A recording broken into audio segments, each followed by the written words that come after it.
పొంగులేటి శ్రీనివాసరెడ్డిది ప్రజాబలం కాదు, ధనబలమని ప్రత్యర్థులంటారు.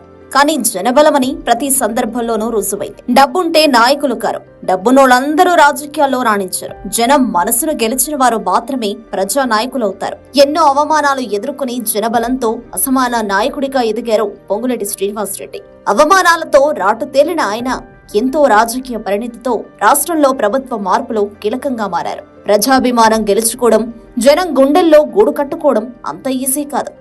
జనం కళ్లల్లో ఆనందం, గుండెల్లో సంతోషం, తన ఆనందంగా పనిచేసే నిఖార్సైన నాయకుడిగా గుర్తింపు పొందడం అంత ఈజీ కాదు.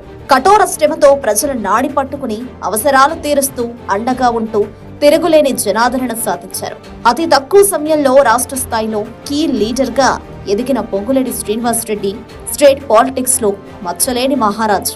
2014లో రాజకీయ అరంగేట్రం చేసి నమ్ముకున్న వారికి నేనున్నానని భరోసా ఇస్తూ కష్టాల్లో నష్టాల్లో తోడుగా ఉన్నారు పొంగులేటి. 10 ఏళ్లలోనే ఇంత పాపులారిటీ ఎలా సాధించారని తలలో పండిన రాజకీయ వ్యాపారవేత్తలు అసూయ పడుతున్న ఆయన కఠోర శ్రమ, ప్రజల కోసం వెచ్చించిన సమయమే ఈ రోజు విజయ తీరాలపై తిరుగులేని నేతగా నిలిపింది. ఒక్క శ్రీనివాసరెడ్డిని వదులుకోకుండా ఉంటే నెంబర్ గేమ్ లో వెనుకబడి ఉండేవారం కాదని బీఆర్ఎస్ సమీక్షలోనూ చర్చ జరుగుతుందంటే ఆయన సామర్థ్యం స్పష్టమవుతోంది. కారు పార్టీలో ఎంతో ఓర్పుగా వ్యవహరించిన పొంగులేటి అంటే పదవు కోసం తొందరపడేవాడు కాదని తెలంగాణ సమాజమంతా చూసింది.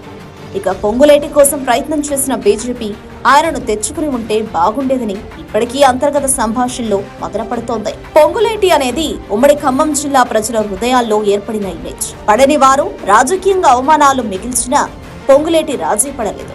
ప్రజల హృదయాల్లో ఉన్న అభిమానం కాపాడుకున్నారు.